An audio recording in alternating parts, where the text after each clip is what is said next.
wanted you more. Because it seems like whatever you have and want, it's for you to know and for me not to have any inkling of it because you feel like it's going to be taken away from you for some reason.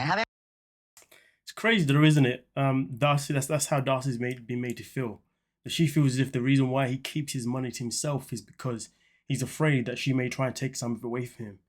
But at the same time, though, why would he be afraid? Is it because she has funded his life for quite a while? So therefore, he may think that if he presents that he's now earning a set amount of money, that Darcey is now going to feel entitled to some of the money? Does he think that because he's got money now, that maybe Darcey's going to feel like they can now go and spend money on things that he doesn't deem as necessary? Because really and truly, we need to get down to the question of why we're here or why they're here. Do you see what I'm saying? But let's continue. I'm not like, Darcey, can I come live with you? I never ask from people, never. Why you give something to somebody when after this going to be like, oh, you use this against them? You make all decisions by yourself. You make the decision, you never include me. And that's I don't know what this guy's actually waffling about, to be honest. He's saying that I never made a decision to basically live off your back. You're the one that invited me and asked me to. I'm sorry, but didn't he make the choice to accept her advances? If she's obviously had the heart or the willingness to say, listen, I know you're in a tight space, so how about you come and live with me? How about I look after us for the time being? What's wrong with that? And now he's sounding like so ungrateful for it. So does he actually really believe? Does he really believe that now he's got money that Darcey's going to want him to pay her back? Is that why he's so secretive with the money? I mean, really and truly, his attitude just stinks.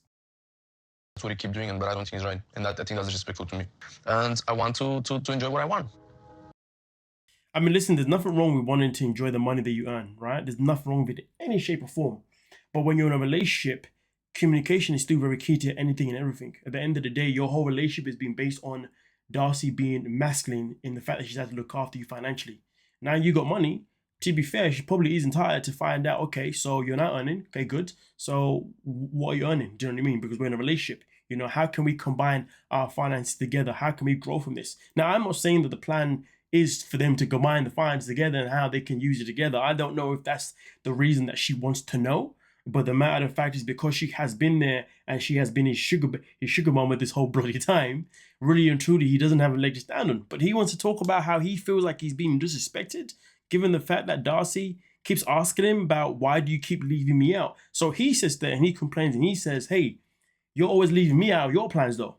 I'm sorry, but I didn't realize this relationship was based on tick for tack. If he feels that she's always leaving him out, okay, we'll have a conversation about it. Bring it up to her, because the matter of fact is, what he's doing here, he's basically behaving in a way that doesn't solve anything. He complains about how they have conversations, but nothing gets solved. But what conversations are you actually having? Are you having conversations that actually deal with solving things for the better? Because the matter of fact is, what should have happened is that, listen, he should have said to her, babe, or whatever he wants to call her, right? That you are always planning certain things and you're always leaving me out, and it doesn't make me feel good, you know? Can you please explain to me why? She explains why, and then they can have a conversation of, okay, let's moving forward, can I be involved? Do you see what I'm saying? Have that conversation, but instead of having that conversation, they're skipping conversations. This is why these two don't go anywhere. They're skipping steps. They're already jumping into, well, I've got money now and I don't want to tell you about it, and I don't want to tell you about it because you don't tell me about your stuff. Damn, man, communication is so bad in this relationship. These two, it's a calamity. They both need to go to school to learn about communication. Not for this relationship, for the next one, because this one right here, too much has happened for it to recover. But then again, miracles do happen. When the blue moon appears. She want me to take the lead, but she don't let me take the lead, which is confusing for me. How can he say that she wants me to take the lead, but she don't let me take the lead? How? Okay, the question is, has he demonstrated the ability to take the lead? That's the question. Has he demonstrated that? Because I'll tell you this now. When it comes to taking the lead, right, you don't wait for permission. You don't wait for somebody to do themselves. What happens is, it's very simple. You take lead. And if the person you're with, if they respond to that well, it tells you that you've taken lead and they're responding to it and they're recognizing it and they're letting you have it. But if you take the lead, but if you take the lead and you notice that they're not recognizing it, they're not appreciating it, and if anything, they're just arguing with you more than they are trying to actually understand you're trying to take the lead, all right, cool. In that moment in time, you pull them to the side, you say, hey, listen, I've been taking the lead, or that's what I've been doing. But each time I do it, you don't seem to appreciate it. You react like this, you react like that, blah, blah, blah, blah, blah. And then whatever reaction that person gives to you, tells you everything that you need to know whether or not you should continue that relationship or whether you should not. It's just that simple. But nah, these mofos just want to make things long-winded as hell. And actually being Bulgaria opened my eyes. I realized that with my family and in my life. I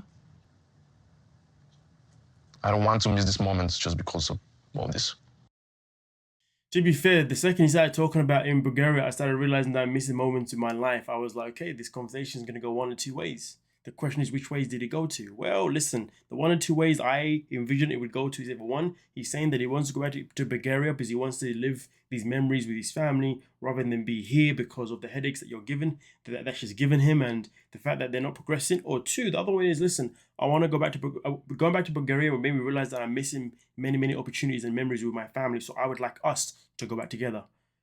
It was going to go one of those two ways, but obviously last episode we found out that he had planned to go back to Bulgaria without accusating Darcey, which means, and this is why Darcey's father asked, what are his intentions long term? And that tells you that his intentions are to go back to Bulgaria by himself to make memories with his family because he doesn't want Darcey to be there with him. And if that's the case, he needs to just be open. He just needs to be truthful about it. But this guy does not know how to do that. It is absolutely exhausting. Happy? At times, not all the time. Sometimes it feels like wasting time. It's just wasting time. It's just missing all these important moments with my family and in general. No. Listen, there's nothing wrong with somebody feeling as if they're wasting their time, but obviously context matters and reasons matter too. Okay? There's nothing wrong with somebody understanding and recognize that maybe I need to be home to spend more time with my family rather than here because the years are going by, and maybe that's why I need to be. There's nothing wrong with that in any shape or form, but how we communicate it matters. And obviously when it comes to these two, communication with these two is absolutely atrocious. If you want this relationship to work, is that what you're saying? Or you have a definite answer? Just some hard to talk about the same over and over. It's important to talk about, Georgi? I feel like we don't go nowhere. Okay. The same conversation. How many? I don't know why he got up and then ended up being on a strop, because at the end of the day, she asked him a very simple question. So, do you want us to be together, yes or no? Instead of answering that question, he gets up, he's like, oh, I'm having the same conversations again, blah, blah, blah, blah, blah, blah, blah. Bro, how has his response answered the question? Just answer the question. Do you want to be with the yes or no? She's laying it out for you on a plate to let her know what direction you two should go into. Times. Are you scared to walk away? Are you scared to walk away? What do you want me to do? No, because I feel like that's what you truly want, because you're just talking about how you miss being back. I don't know if you try to gaslight me. No. Or I like you understand talk about something that doesn't make sense to our. I still don't know how she's gaslighting. She's asking you a simple question. Are you scared to walk away? Because you stood up as if you're walking away, but yet you're still here. So make your mind up. You literally just told me about Bulgaria, about memories, and also wasting time. Now I'm asking, do you want to be here or not? And you can't answer that question. Is it because you're scared to walk away? That is the question. Are you scared? Yes or no? Make your mind up. But then again, the way she said it was nasty, man, because she had a grin in her face. But I couldn't figure out if that grin in her face was because of her face being so freaking Botoxed up that maybe it's just glued up now into a smiley face, as if she's like now the female Joker or something like that. So I wasn't too sure if her face was literally looking like that purely because of the work, or she genuinely was giving him a smirk, which would have been nasty work. Conversation in general. Oh my gosh. Do you know what you want out of this relationship, out of this marriage? Do you want it to last, or do you just want to walk away? Just never get it. Never get it. Okay, what is she supposed to get? What is she supposed to get? Because the matter of the fact is, the main thing that he said that should only be the only thing that should be understood, if you ask me personally, is that we keep having conversations and we keep going round and round and round. What else is there to get? That is the only thing that really and truly matters after all of that. But he walks with saying, you're trying to gaslight me? You're not getting what I'm saying? Like, what? Speak a language that makes sense then. But like I said, when it comes to these two, they have conversations about things that you're thinking, this isn't the conversation that you should be having though. You've skipped about 10 steps ahead of that. That's why all of their conversations are incomplete. But nonetheless though, let me know what you're thinking down below in the comment section, and we can talk about it. Don't forget to like, subscribe, and of course, peace.